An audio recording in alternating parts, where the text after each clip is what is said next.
بسم الله الرحمن الرحيم.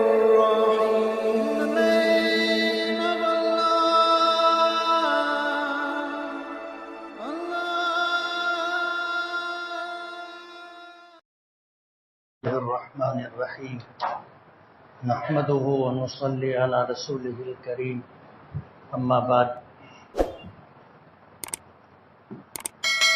بزرگان محترم اور عزیز دوستو،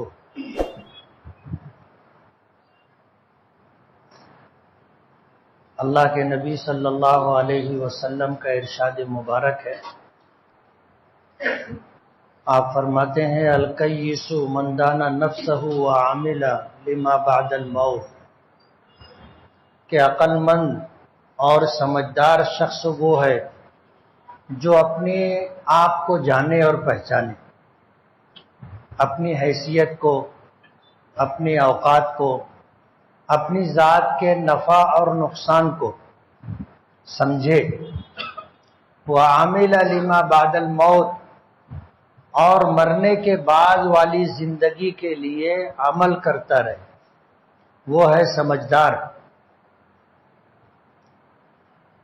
ظاہر بات ہے اس کی بنیاد ہے عقیدہ، اس کی بنیاد ہے مذہب. بے شمار مذاہب پائے جاتے ہیں.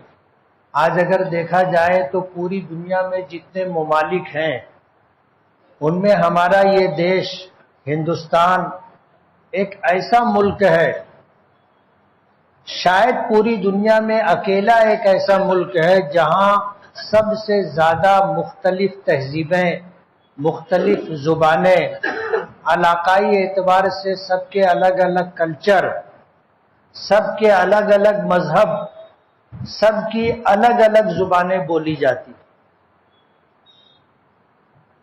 کسی دوسرے ملک میں آپ کو اتنے مذاہب کے ماننے والے، اتنی تہذیب و کلچر کے ماننے والے نہیں ملیں گے. اتنی زبانیں کسی ملک میں نہیں پائی جاتی جتنی ہندوستان میں پائی جاتی. آپ 50 کلومیٹر کا سفر کرو، زبانوں میں فرق آ جاتا ہے، لہجوں میں فرق آ جاتا ہے.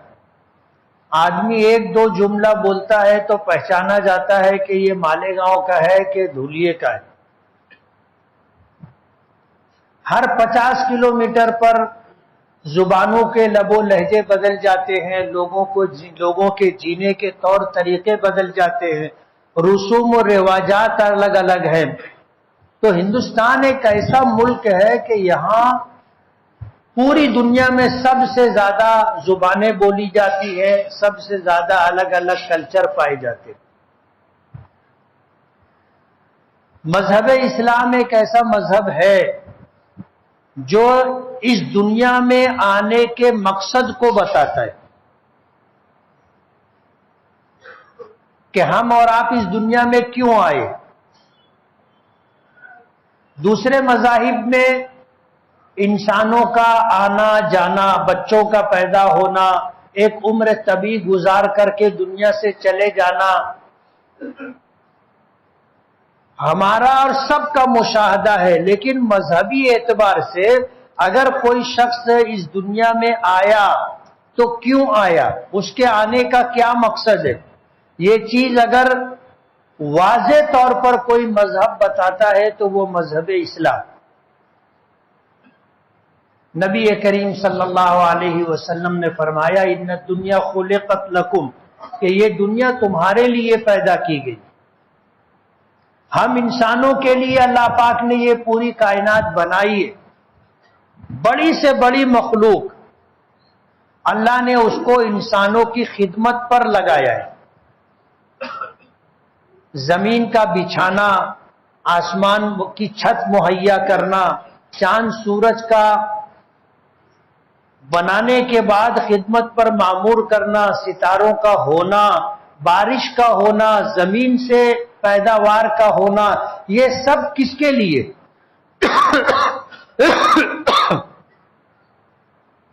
حضور پاک صلی اللہ علیہ وسلم نے یہ بات فرمائی کہ یہ پوری دنیا اللہ نے تمہارے لیے پیدا کی.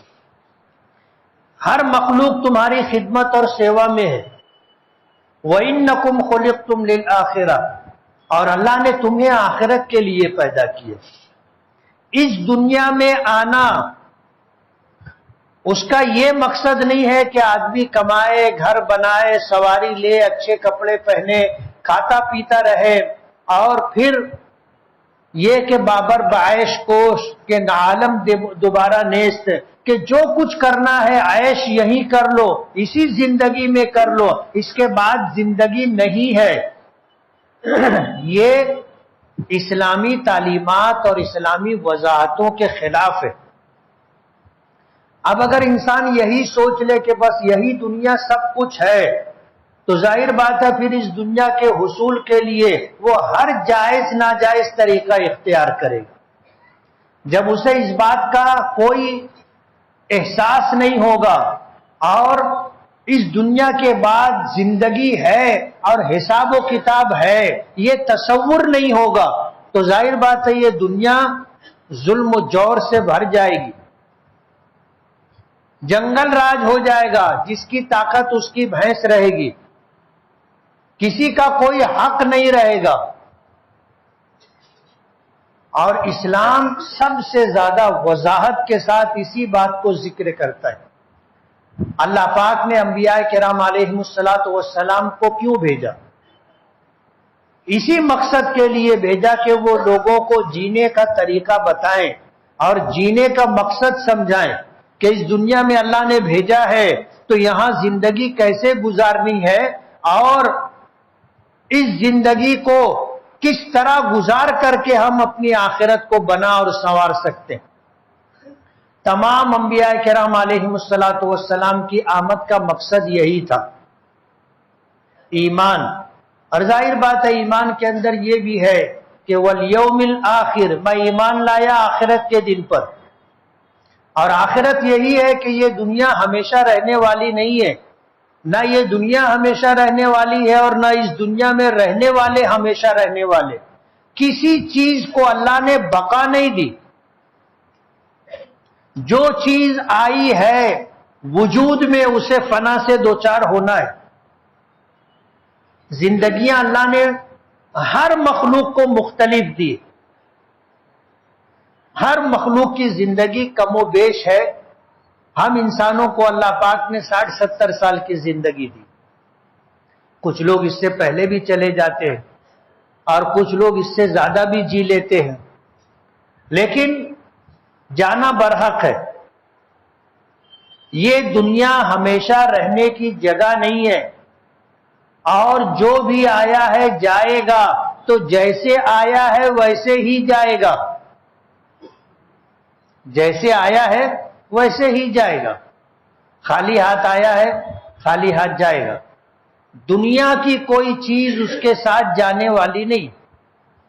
سکندر بادشاہ کے متعلق تاریخ میں آتا ہے کہ اس نے دنیا کا ایک بڑا حصہ فتح کیا تھا، 17 سال کی عمر میں بادشاہ بنا تھا، اور پھر جب اس نے جنگیں شروع کی اور دنیا کو فتح کرنے کے لیے نکلا تو 30 یا 33 سال کے اندر اس کا انتقال بھی ہو گیا۔ اپنی سلطنت سے نکلا، واپس اپنی سلطنت نہیں جا سکا، اور مرتے وقت آدمی کو احساس ہو جاتا ہے جب کوئی آدمی بہت زیادہ بیمار ہوتا ہے اور بیماری اس کی بڑھتی چلی جاتی ہے، تو اس کو جینے کے تعلق سے یہ بات سمجھ میں آ جاتی ہے کہ اب یہ زندگی رہنے والی نہیں ہے۔ لمحہ بلمحہ اس کی سوچ پر یہ چیز غالب آ جاتی ہے کہ مجھ کو مرنا ہے، اب میں اچھا نہیں ہوں گا۔ وہ ہر آنے والے بیمار کو پرسی کے لیے، تیمارداری کے لیے، ملاقات کے لیے آنے والوں کا چہرہ دیکھتا ہے، اور ظاہر بات ہے چہرہ آئینہ ہوتا ہے، ہر شخص کا چہرہ آئینہ ہوتا ہے۔ ہم جس چیز کو دیکھتے ہیں اس کا تاثر چہرے پر آ جاتا ہے۔ آدمی خوشی میں ہو تو چہرے سے معلوم ہوتا ہے، غمی میں ہو تو چہرے سے معلوم ہوتا ہے، سکھ میں ہو تو چہرے سے معلوم ہوتا ہے۔ دکھ اور تکلیف میں ہو تو چہرے سے معلوم ہوتا ہے. بیمار آدمی آنے والوں کا چہرہ دیکھ دیکھ کے سمجھ لیتا ہے کہ اب اپنی چھٹی ہے، جانے کا وقت قریب آ گیا. اسے یہ احساس ہونے لگتا ہے. اور یہ بھی اللہ تعالیٰ کی نعمتوں میں سے ایک نعمت ہے. کسی شخص کو اگر یہ احساس ہو جائے کہ میں مرنے والا ہوں تو ظاہر بات ہے کہ پھر وہ اس دنیا سے رغبت ختم کر دیتا ہے، اس کی توجہ آخرت کی طرف ہو جاتی ہے. وہ اللہ سے توبہ کرتا ہے، اپنے گناہوں کی معافی مانگتا ہے. ماضی میں جو کچھ کیا، اللہ تعالیٰ کی نافرمانی، دین سے بیگانگی، اس کے تعلق سے اس کو ندامت ہونے لگتی ہے کہ بلا وجہ میں نے اس طرح اپنا وقت گزارا. اور جس کو جتنی جلدی اس بات کا احساس ہو جائے وہ اتنا خوش نصیب. ظاہر بات ہے کہ جب موت کا وقت آتا ہے تو ایک وقت ایسا ہوتا ہے کہ توبہ کا دروازہ اس کے لیے بند کر دیا جاتا ہے.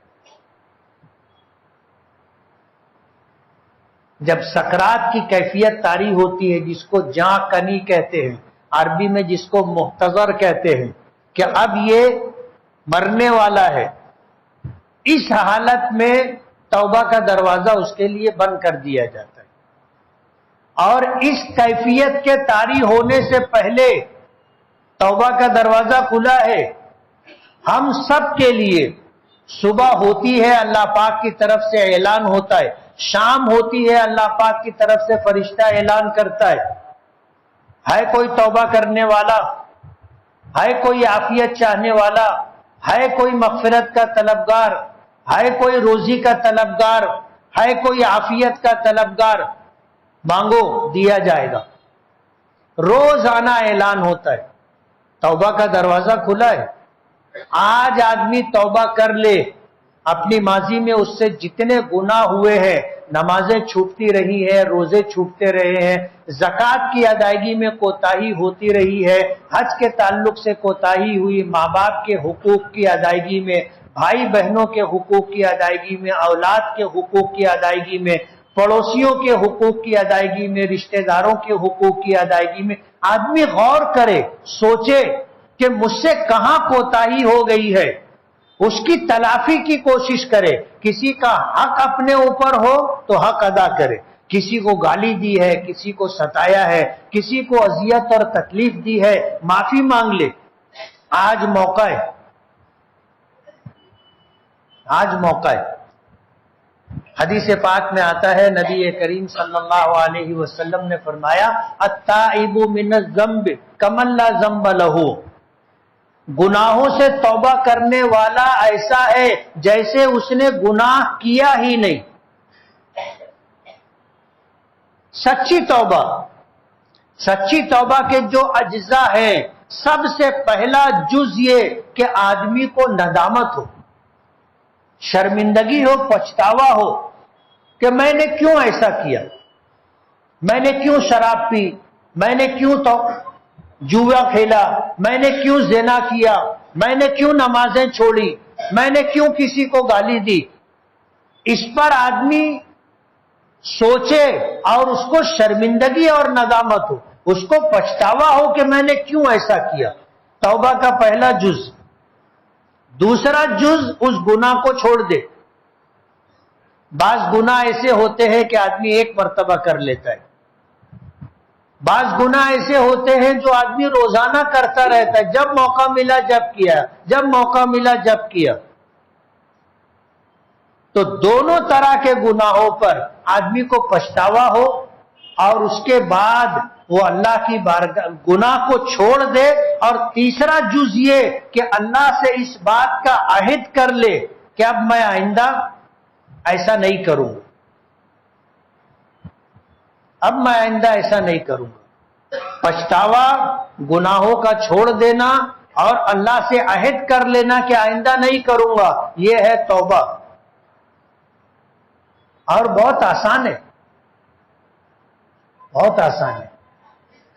آدمی گناہ کرتا ہے، کبھی اس کو تھوڑی بہت لذت مل جاتی ہے، کبھی نہیں ملتی. بہت سارے گناہ بے لذت ہوتے ہیں، بے لذت ہوتے ہیں، جیسے پرائی عورتوں کو دیکھنا.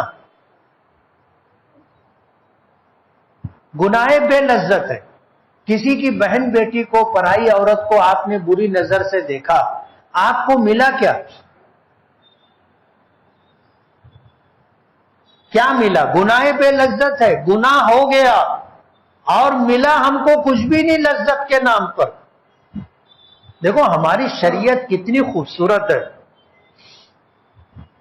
اب ظاہر بات ہے ہم اپنی نگاہوں کی حفاظت کر رہے، لیکن مسلمان عورتیں ہوں، پرائی عورتیں ہوں، دوسرے مذہب کی ماننے والی عورتیں ہوں، اگر وہ پردہ نہیں کر رہی، بے حیائی کے ساتھ، کم کپڑوں کے ساتھ وہ اگر ہمارے سامنے آ گئی اور ہماری نظر پڑ گئی، ایسا ہوتا ہے، ہماری نظر پڑ گئی، اب کیا ہوگا؟ صحابہ کرام رضوان اللہ تعالی علیہ مجمعین نے نبی کریم صلی اللہ علیہ وسلم سے یہی پوچھا تھا کہ اللہ کے رسول، اللہ پاک فرماتے ہیں اپنی نظروں کو نیچا رکھو. آپ نے ہمیں بتایا کہ پرائی عورتوں پر نظر نہیں پڑنی چاہیے. یہ نظر شیطان کے تیروں میں سے ایک زہریلا تیر ہے. برائی کا آغاز، برائی کی شروعات یہیں سے ہوتی ہے.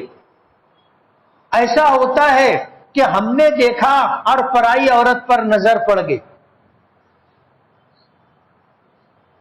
مذہب اسلام کی خوبصورتی دیکھو، حضور نے فرمایا النظر لک والثانی علیک، کہ یہ پہلی نظر جو بلا ارادہ پڑ گئی، ہماری نیت نہیں تھی، ارادہ نہیں تھا، ہم نے نظر اٹھائی اور پرائی عورت کے چہرے پر نظر پڑ گئی، اس کے جسم کے کھلے ہوئے حصے پر نظر پڑ گئی. اب حضور نے فرمایا یہ گناہ نہیں ہے، تمہاری نظر پڑ گئی، یہ غیر ارادی طور پر تھی، اب تمہیں اپنے اختیار سے نظر ہٹا لینا ہے. فوراً آدمی اپنی نظر ہٹا لے، پھر اس طرف نہ دیکھے. علماء نے لکھا ہے کہ اتفاقاً نظر پڑ گئی اور پھر آپ غور سے دیکھنے لگے تو آپ کا ارادہ اور نیت اس میں شامل ہوگی.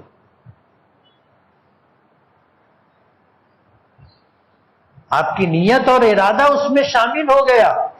جیسے ہی اتفاقاً نظر پڑی تھی، آپ ہٹا لیں اپنی نظر اور اپنے اختیار سے ہٹا لیں. نظر وہاں جمائے نہ رکھیں. حضور نے فرمایا النظر لک، یہ پہلی نظر ہے جو اتفاقاً بلا نیت و ارادے کے پڑ گئی، اس پر کوئی مواخذہ نہیں ہے، یہ گناہ نہیں ہے، آپ اپنی نظر فوراً ہٹا لو. اب دوبارہ اگر دیکھو گے والثانی علیک، دوبارہ اگر تم نے دیکھا تو یہ تم پر وبال ہے، تمہارے لیے گناہ ہے. انسانی فطرت کا شریعت نے کتنا پاس و لحاظ رکھا ہے.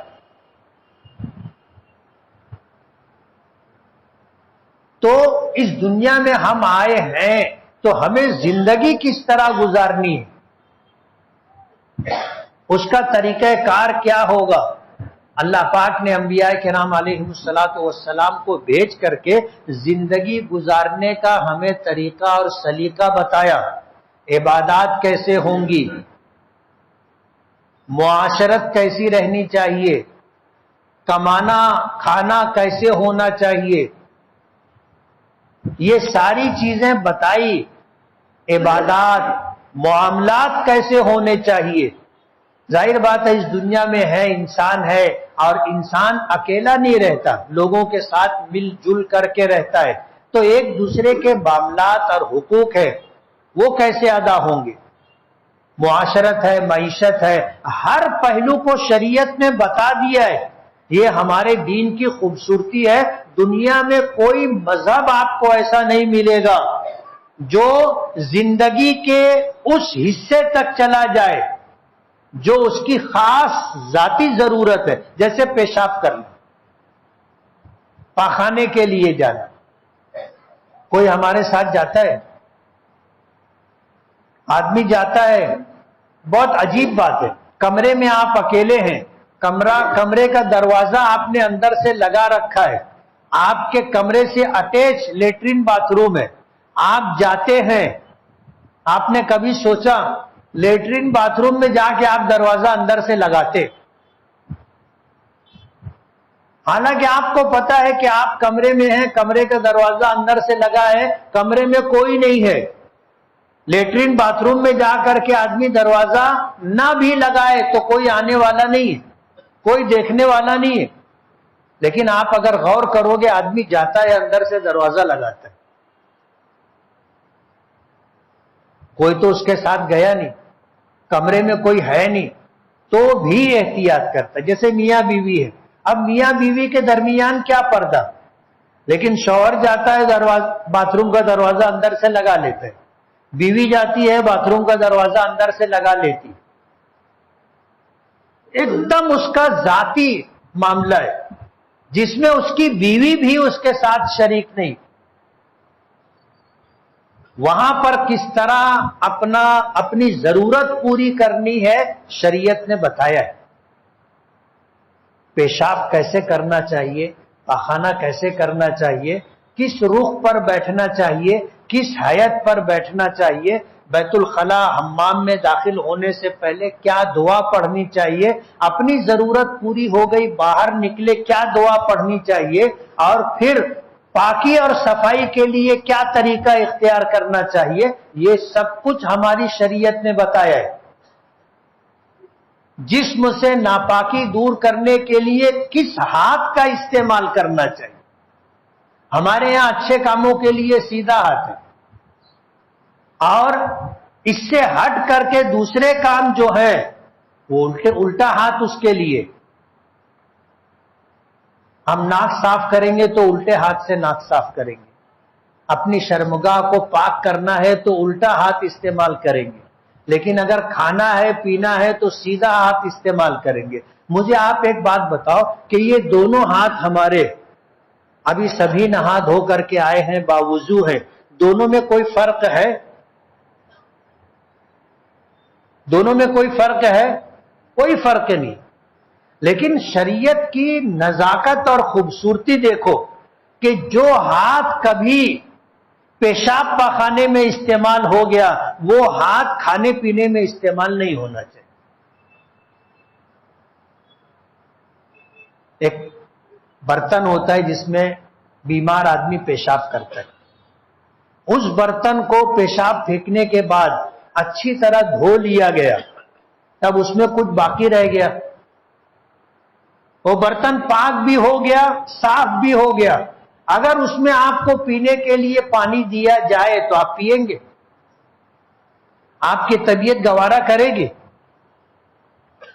جب اس برتن کو دھو لیا گیا، شیشے کا برتن ہے، دھو لینے کے بعد اب اس میں نہ نجاست باقی رہی اور نہ کسی قسم کی گندگی، وہ پاک بھی ہے صاف بھی ہے، لیکن اس میں اگر آپ کو پانی پینے کے لیے دیا جائے تو آپ پیئیں گے؟ ہماری شریعت نے بتایا کہ الٹا ہاتھ ناپاکی غلاظت دور کرنے کے لیے ہے اور سیدھا ہاتھ اچھے کاموں کے لیے، اسی لیے الٹے ہاتھ سے کھانے سے پینے سے منع کیا گیا. حضرت ابو ایوب انصاری رضی اللہ تعالی عنہ جب ایک ملک فتح ہوا اور اس کے بعد قضاء حاجت کے لیے جانا تھا، انہوں نے پوچھا کہ بیت الخلا، جیسے ہم لوگ کہیں سفر میں اجنبی جگہ پر ہوتے ہیں اور ضرورت لاحق ہو تو پوچھتے ہیں، تو لوگ بتاتے ہیں کہ ادھر چلے جاؤ، لیٹرین ادھر ہے، واش روم ادھر ہے. وہ گئے، جا کر کے انہوں نے دیکھا تو بھانڈا جو تھا وہ قبلہ رخ تھا. واپس آ گئے. تو جس نے بتایا تھا اس نے پوچھا کیا ہو گیا، کیوں واپس آ گئے؟ تو اس نے کہا کہ انہوں نے بتایا کہ بیٹھک قبلہ رخ ہے، اور ہمارے نبی نے، ہمارے دین نے ہم کو منع کیا ہے کہ اگر پیشاب پاخانے کے لیے بیٹھو تو بیت اللہ کی طرف نہ منہ کرو نہ پیٹ کرو. کس مذہب نے یہ تعلیم دی؟ اسلام کے علاوہ اگر روئے زمین پر کوئی مذہب ہو اور آپ کو وہ یہ بتائے تو آپ مجھے بتاؤ. کوئی مذہب نہیں، کسی مذہب نے یہاں تک رہنمائی نہیں کی جہاں تک رہنمائی اسلام نے کی. حضرت سعد ابن ابی وقاص نے ملک شام فتح کیا تھا. فتح کرنے کے بعد جب دسترخوان پر کھانے کے لیے بیٹھے تو کھانے کا کچھ دانا، کچھ ریزہ، کچھ ٹکڑا گر گیا. انہوں نے اٹھایا، اٹھا کر کے اسے کھایا. تو جو لوگ وہاں پر تھے وہ کہنے لگے کہ امیر یہ چیز یہاں معیوب سمجھی جاتی ہے. دسترخوان پر گرے ہوئے دانوں کو، روٹی کے ٹکڑے کو اٹھا کر کے کھانا یہاں معیوب سمجھا جاتا ہے، لوگ اسے برا سمجھتے ہیں. تو انہوں نے جواب دیا، اور کتنا شاندار اور خوبصورت جواب دیا کہ آترک سنت حبیبی لہؤلاء الحمقاء، کہ میں اپنے محبوب جناب رسول اللہ صلی اللہ علیہ وسلم کی سنت اور طریقہ ان بے وقوفوں کی وجہ سے چھوڑ دو. ہمارے یہاں اچھے اور برے کا معیار دین ہے، نبی کریم صلی اللہ علیہ وسلم کا طریقہ ہے. لوگ کیا سمجھتے ہیں اس سے ہم کو کوئی مطلب نہیں، اس سے کوئی مطلب نہیں. کوئی اچھا سمجھے، کوئی برا سمجھے. میرے نبی کا طریقہ ہے، مجھے زندگی گزارنے کے لیے یہ گائیڈ لائن دی گئی ہے، میں اسی طرح زندگی گزاروں گا. کسی کو اچھا لگے، کسی کو برا لگے، اس سے ہم کو کوئی مطلب نہیں ہونا چاہیے. تو سمجھدار شخص وہ ہے جو اپنے آپ کو پہچانے، اپنے نفع نقصان کو سمجھے. وَعَمِلَ لِمَا بَعْدَ الْمَوْتِ، اور مرنے کے بعد والی زندگی کے لیے اعمال کرے، وہ سمجھدار ہے. اور اگر جو آدمی یہ کام نہیں کرتا، اس کو اپنی حیثیت، اپنی اوقات، اپنا نفع اور نقصان کا علم نہیں ہے، یا اس کو پرواہ نہیں ہے، اور آخرت کے لیے کام نہیں کرتا، وہ دنیاوی اعتبار سے کتنا ہی جینیس ہو، کتنا ہی ذہین ہو، کتنا ہی بڑا سائنسداں ہو، سمجھدار نہیں ہے، عقل مند نہیں ہے. حضور نے فرمایا القیس من دان نفسہ، عقل مند شخص وہ ہے جو اپنے آپ کو، اپنی حیثیت کو، اپنی ضرورت کو اور اپنی آخرت کو سمجھے. وَعَمِلَ لِمَا بَعْدَ الْمَوْتِ، اور مرنے کے بعد والی زندگی کے لیے اعمال کرے، وہ عقل مند، وہ سمجھدار، وہ دانشور، وہ دانشمند ہے. اور اگر ایسا نہیں ہے تو وہ بیوقوف ہے، دنیا میں آنے کا اپنا مقصد بھول کر کے زندگی گزار رہا ہے. اللہ نے یہ زندگی دی ہے اور ایک مرتبہ دی، پہلی اور آخری ہے، دوبارہ آنا نصیب نہیں ہوگا. اپنی آخرت کو یہیں اسی وقت بنانا ہے. اس لیے ہم سے جو کوتاہیاں ہو گئی ہوں، اپنے تئیں، دوسروں کے تئیں، اپنے ساتھ ہم نے اچھا یا برا کیا کیا یہ بھی دیکھو، اور یہ بھی دیکھو کہ ہم نے دوسروں کے ساتھ کیا اچھا اور کیا برا کیا. اور اگر ہم سے کچھ کوتاہی دوسروں کے حقوق میں ہو گئی ہے تو اس کی تلافی کرے. آج موقع ہے حقوق کی ادائیگی کرے، آج موقع ہے اللہ سے توبہ و استغفار کرے، آج موقع ہے اپنی اگلی زندگی بنانے سنوارنے کی کوشش کرے، آج موقع ہے. اور یہ موقع کب تک ہے کسی کو پتہ نہیں، کسی کو پتہ نہیں. ایسا بھی ہوتا ہے کہ آدمی مسجد میں رہتا ہے، نماز کے لیے آتا ہے اور انتقال ہو جاتا ہے. ہماری مسجد کے ایک ٹرسٹی تھے احمد سے، ظہر کی نماز تھی، یہیں پہلی صف میں تھے. نماز میں نے شروع کی اور ثنا پڑھی، ثنا مکمل ہوئی، کسی ایک گرنے کی آواز آئی. نماز مختصر کر کے میں نے نماز مکمل کی، اور نماز کے بعد ہم نے دیکھا ان کا انتقال ہو گیا. ہم بھی نماز کے لیے آئے، ہم بھی نماز کے لیے آئے ہیں جیسے وہ آئے تھے. ان کو پتہ نہیں تھا کہ یہ میری آخری نماز. ہم میں سے کسی کو پتہ ہے؟ کسی کو پتہ نہیں. کب کس کا بلانا آئے گا کسی کو پتہ نہیں ہے. آج اور ابھی اس وقت ہمیں فیصلہ کرنا ہے. اور ضروری نہیں ہے کہ توبہ کے لیے آدمی ہاتھ اٹھائے، دعا کرے. آدمی دل میں بھی ارادہ کر سکتا ہے کہ اللہ زندگی میں جتنی کوتاہی ہوئی ندامت، آئندہ نہیں کروں گا، چھوڑ دیا، آئندہ نہیں کروں گا، یہ تجھ سے عہد۔ حضور نے فرمایا تائب من الذنب کمن لا ذنب لہ، گناہوں سے توبہ کرنے والا ایسا ہے جیسے اس نے گناہ کیا ہی نہیں۔ وآخر دعوانا الحمدللہ رب العالمین۔